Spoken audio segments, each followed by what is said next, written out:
Welcome to Process Training Session. My name is Dan Cerrone, and the purpose of this training session is to familiarize you with the process by which we take an order, including all the forms and documentation you're going to need to finalize the sale. So let's jump right in. There are basically 5 stages to a sale. The first is the initial contact with the customer. Hopefully you have a relationship with them already, but if you don't, currently has multiple forms and documents that you can use when first meeting with the customer to establish credibility for both you and our company. We're going to go over those forms first. The second stage is the audit. After you've met with the customer and they agree to let you present them an offer, we have to do a lighting audit to establish the specifications of any suggested retrofit. And it's created several forms that can make this process a lot easier for you. Third is the customer setup. After your customer has reviewed the audit and determined they want to move forward, we need to get them set up in our system, and we have some fairly self-explanatory forms that you can use to get that information to the company. Fourth, we have our evaluation or trial order. Because there are so many different bulbs and connections and fixtures, oftentimes we like to send the customer some trial bulbs first to make sure the lights fit the existing fixtures and, more importantly, the customer's needs. And to get this process rolling, naturally we have documentation, which we'll show you here, that the customer has to sign off on. Finally, the ultimate goal is to get the customer to purchase lights from us. There are many different ways for a customer to issue a purchase order, so we'll focus more on the process in order to get you prepared to take an order, get it fulfilled, and get yourself paid. So now that you know the format for today's training session, let's get into the substance. All of the forms you're going to see in this training session today are available for download. We're going to start with your initial contact with the customer. Even if you have an existing relationship with that customer, there are some documents you'll probably want to use to introduce to that person or company. We are continuously upgrading our marketing offerings and adding documents that we think will be helpful. So the documentation I'm showing you today is current up to February 2011. If you're listening to this session later than that, it's possible we've added other marketing propaganda to the ones we're showing you in this session, so you should be regularly checking out the training site for new or updated items. The first thing you've got to do with any customer is make sure that their contact information is logged into our system and that the account is assigned to you. We have customer management software called SalesLogix, which is our central database for all customer information. What you're seeing on the screen right now is a typical contact page in SalesLogix. You can see that the customer's name is Cobalt, and we have several contact numbers for them, and that the account is assigned to me, Dan Cerrone. For each one of your customers, we'll have an identical information page with you identified as the owner of the account. By the third quarter of 2012, or as soon as we can upgrade SalesLogix to its latest revision, you should be able to log into SalesLogix remotely and enter data yourself. For the time being, however, you're going to need to email the information to me or one of our inside staff to get the account assigned to you. As you can see from the screen, SalesLogix asks for all of the basic information that you might expect: name, address, contact phone numbers, etc. So when you provide us this company info to get the account set up, it will be helpful if you provide not only the company's name, but also all of the contacts from that company as well. In the event that somebody from the company calls our office here in Hawthorne, if we have them entered into the system, we can find out who they are and make sure that they receive the information that should be directed to them. There's no template or form that you need to fill out for a prospect to be entered into SalesLogix. Just send an email with their basic contact info and a request to enter them into the system, and it'll be handled. In the unlikely event there's a conflict between you and some other salesperson regarding the same account, we'll notify you immediately and we'll work out something reasonable for everybody. Once the customer is logged into the system, you need to talk to them, and we have a variety of marketing materials you can show during your meetings or via email. The first document you probably use is our PowerPoint presentation, which provides a general overview of the company.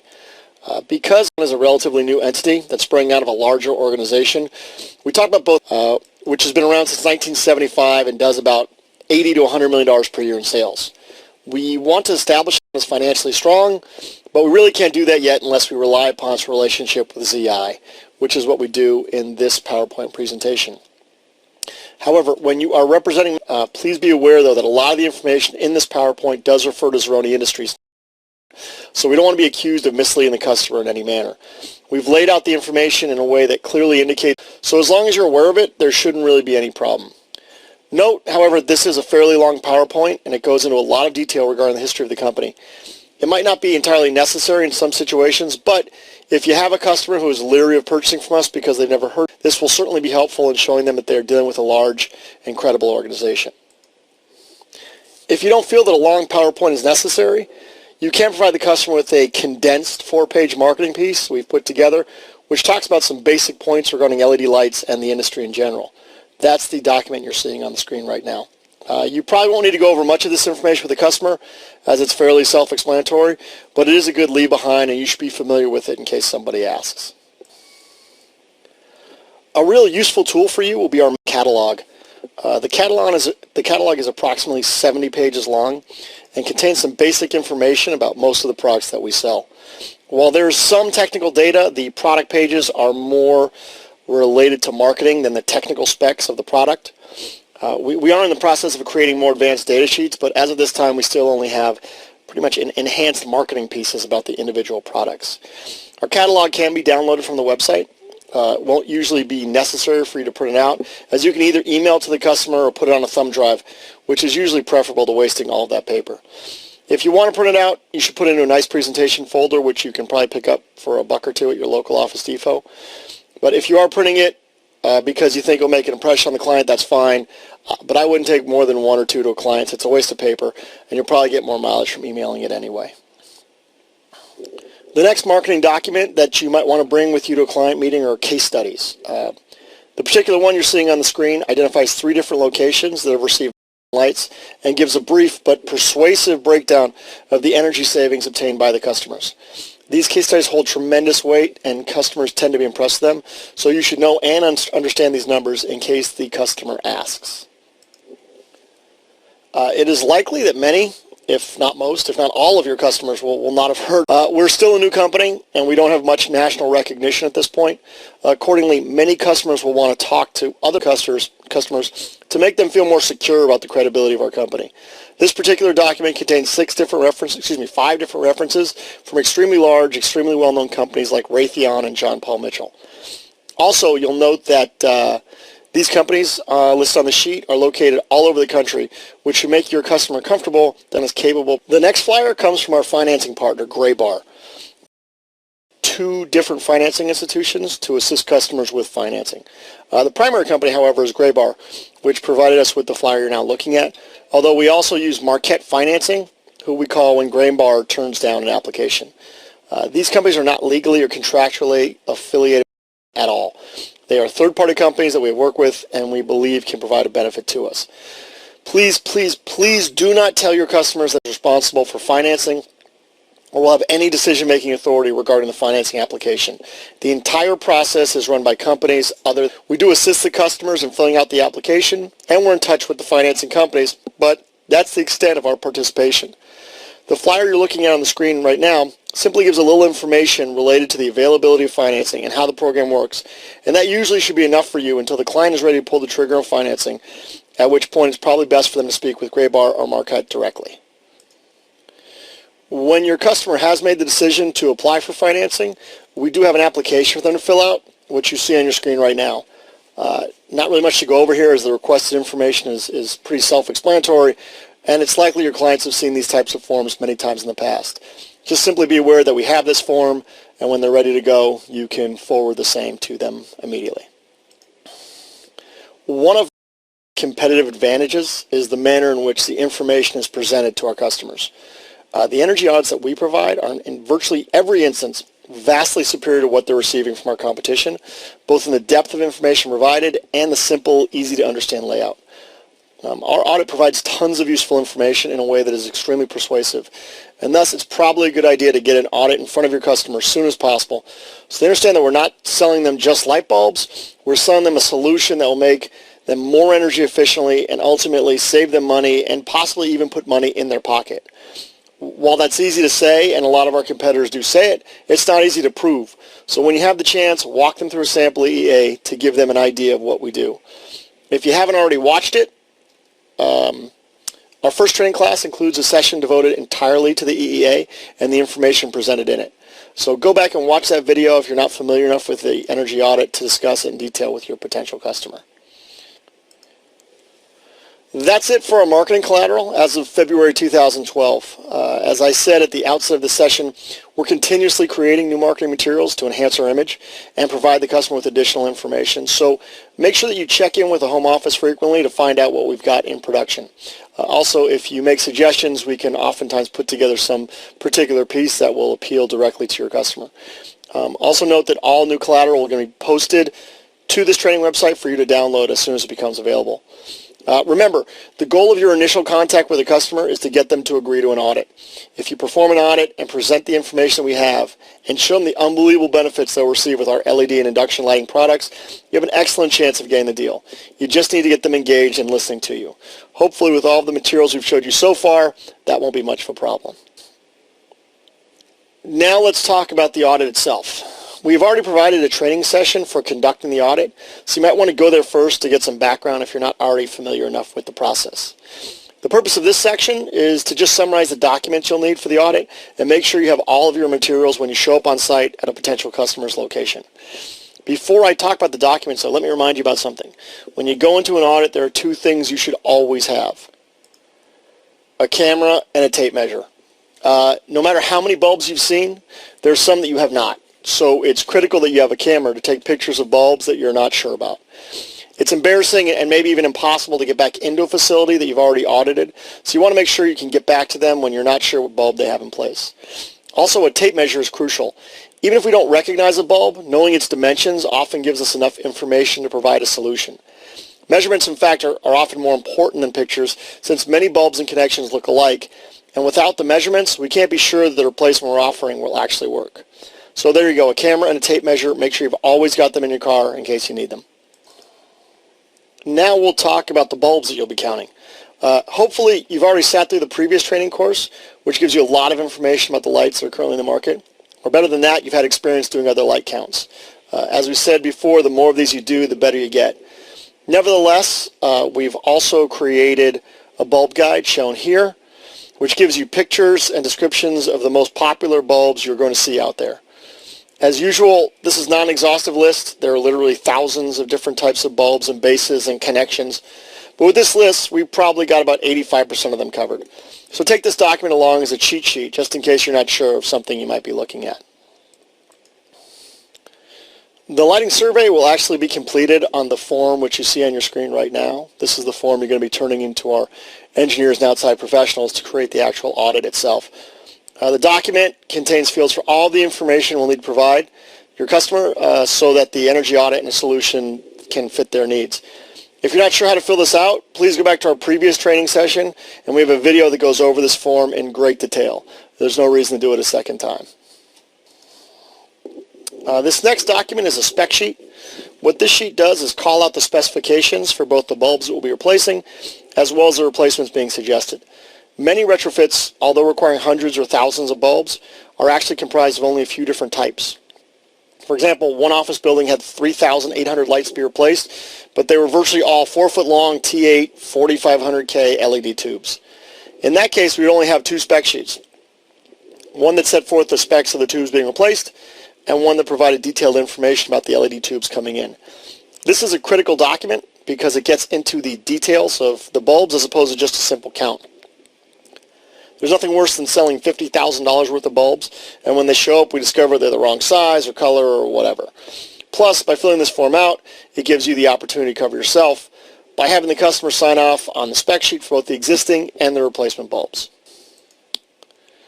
This document is energy audit, which kind of goes along with this section, and you've already seen it before.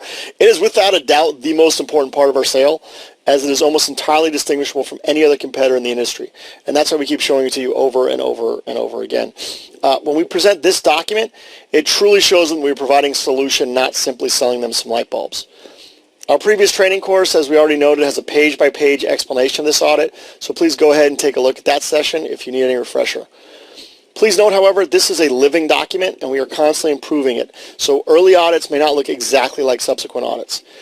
We will try to keep you abreast of changes, but when you receive an audit, make sure that you review it carefully before presenting it to the customer so you know everything that is contained therein.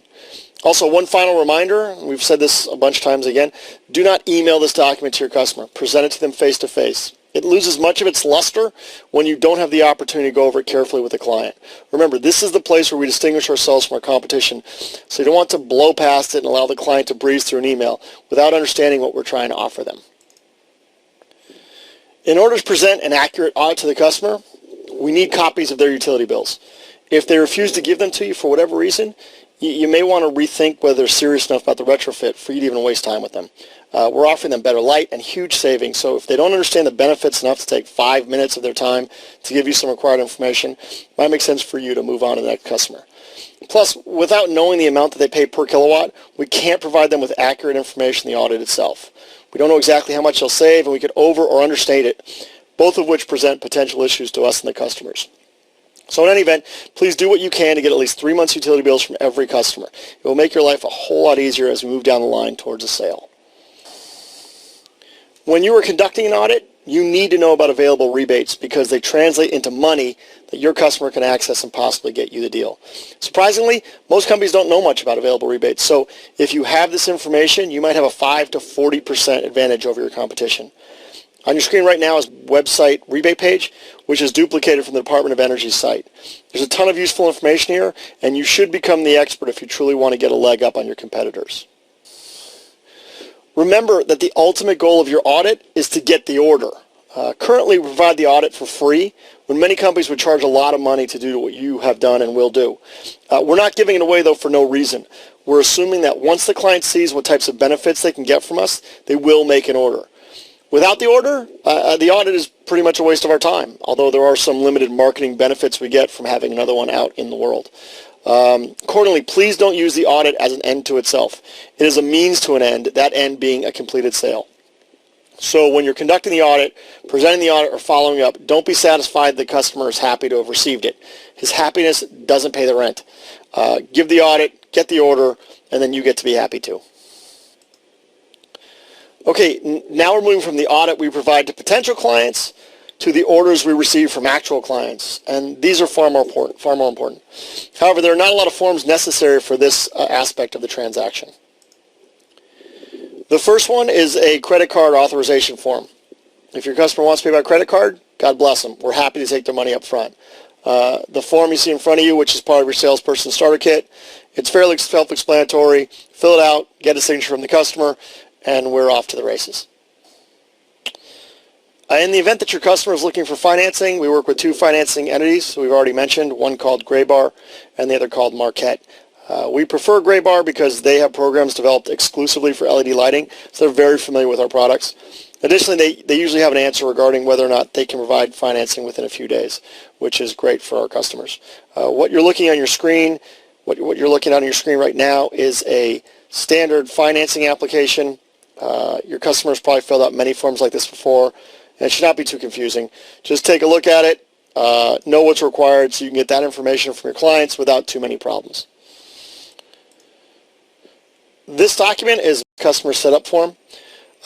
This simply provides our accounting staff with the necessary information to set up the customer in our accounting database, which, by the way, is different from the SalesLogix database that we showed you earlier.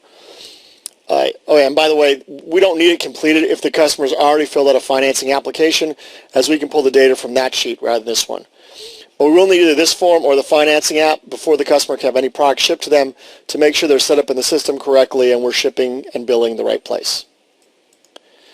That finishes up the section regarding customer setup, which will now lead into our next phase, the trial order. Once the customer is in the system, on most occasions we'll send them out what we call a trial order. A trial order means we're shipping them bulbs without any obligation to purchase them. They keep the bulbs for 30 days. If they work, the customer pays for them. If not, the customer sends the bulbs back and there's no charge. The trial order is simply meant to confirm that the bulbs you've suggested can fit into your customer's existing environment and they're consistent with your client's needs. We provide these trial bulbs both as a convenience to the customer and for protection for ourselves. We want them to confirm the bulbs are what they expect them to be, and we want to make sure that we're not going to send them 1,000 bulbs that don't fit. So we try to make the trial order process as simple as possible. Accordingly, we have a very simple form that confirms how the transaction takes place. Here is our standard sample order form that is prepared from the accounting system. Basically, it's in an identical format to our standard invoices, but it has some additional verbiage on the bottom that states that the customer can keep the bulb for 30 days. If they decide not to keep the bulbs, they must return them to us. That's it. If they're not returned after 30 days, we're going to invoice them for the amount stated on this particular trial order. The customer must sign off on the sample order before we ship the product so we know they agree to our terms. We don't need a written purchase order from the customer or anything other than their signature on this document. And you'll also note that the terms set forth in this invoice will say eval 30, which obviously stands for evaluation for 30 days. We will also send the customer the additional terms and conditions that you see on the screen right now. These are boilerplate terms that are just provided in case there is a problem. 90% of the time, these terms will have no applicability during a trial order. They simply protect in case the customer doesn't return the bulbs or otherwise tries to mess around with us. If we get an actual order from the customer, though, these terms and conditions continue to apply, so you may need to know about them at that point. The trial order invoice specifically references these terms and conditions, so when your customer signs a trial order, they are concurrently agreeing to these terms and conditions. But hopefully everything will go well and you won't have to resort to these at any time. Assuming the trial order works out and the customer decides to order from us, we move on to the purchase order. Finally, the section that we're all waiting for, the close, or the order. Obviously, everything leads up to this stage, and it is here that we really have to talk about the process more than documentation. The reason for that is because all customers, especially the larger ones, have their own procedure for making orders with their vendors. Most of them have their own pre-printed purchase order forms that they send to you with their own terms and conditions printed on the order itself or in an attached document. Therefore, it's hard to predict what you'll receive from any or all of your existing customers. The easiest method for us is to present a pro forma purchase order to the customer and have them simply sign off. In that case, we have control over the terms and conditions, which you've already seen and are incorporated into our pro formas. Here is a sample purchase order that we can offer the customer and simply request a signature. You'll notice that this document is identical to the trial order. In format, it just shows a different term on top and excludes the trial order language. If the customer chooses, they can simply sign off on this PO, which gives us a binding contract, and we can proceed with the order. As you probably already know, we generally require the customer to give us a signed purchase order and a 50% deposit before we begin manufacturing the bulbs. This is something you should be aware of. In certain situations where the customer is extremely creditworthy or a very large organization, we have the ability to provide credit terms to them, meaning they don't have to pay up front. This, however, is definitely an exception, not the rule, so don't depend on it. Generally, when the customer gives us the 50% deposit, we'll build the bulbs, but request the remaining 50% prior to shipment to the customer. Again, be aware that we will request they pay us in the entirety before we ship. You don't want to surprise them with that fact when the bulbs are sitting on our dock waiting for payment. If the customer provides us with their own purchase order, it's okay, but we'll need a day or two to review it and make sure the terms are acceptable. On the screen, for example, we have a purchase order provided to us by Raytheon. You'll notice that they have their own format, their own terms, their own everything, really. When your customer provides you a written PO from their own internal system, do not assume that the deal is done.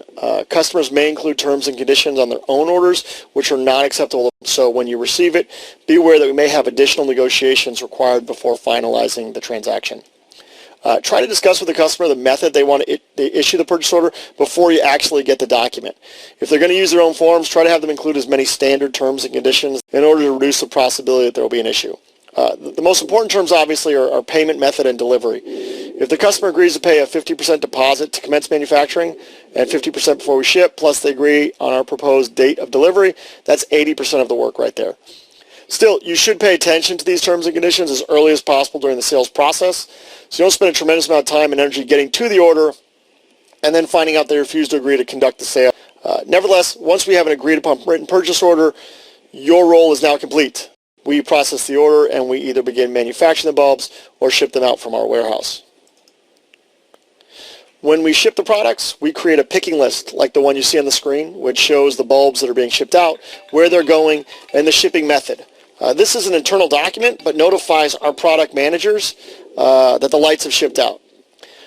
Staff is also available throughout the process to give you updates as to the status of the order. But please note that virtually all of our manufacturing occurs in China, and thus there is usually a minimum of 1 day delay to find out exactly where the products are or get other information related to the manufacturing. Finally, when everything is done, when the products are shipped and when hopefully the customer is happy, you'll receive a copy of this golden document right here, the invoice, which confirms the transaction is complete and we've shipped the products to the customer. Occasionally we'll ship a less than complete order if the customer agrees to accept it. And sometimes this occurs when we have some parts in stock and maybe others need to be built. In any event, in those cases, we'll provide them with multiple invoices, all detailing different parts of the same transaction. Most customers will not have an objection to this process, but you should ask the customer beforehand if they're willing to accept partial shipments in the event that they have some objection. At the point we send the invoice, we've either received payment or expect to receive payment within an agreed upon amount of time, and then the best thing of all happens, we all get paid. And that's probably a good time to conclude this presentation. So thank you for taking the time to listen. Keep checking Backtraining website to find more videos and other documents designed to help you close the sale. Because remember, when you're trying to save money, save energy, and save the world, you got to work at it a little bit. Thank you, and we'll see you next time.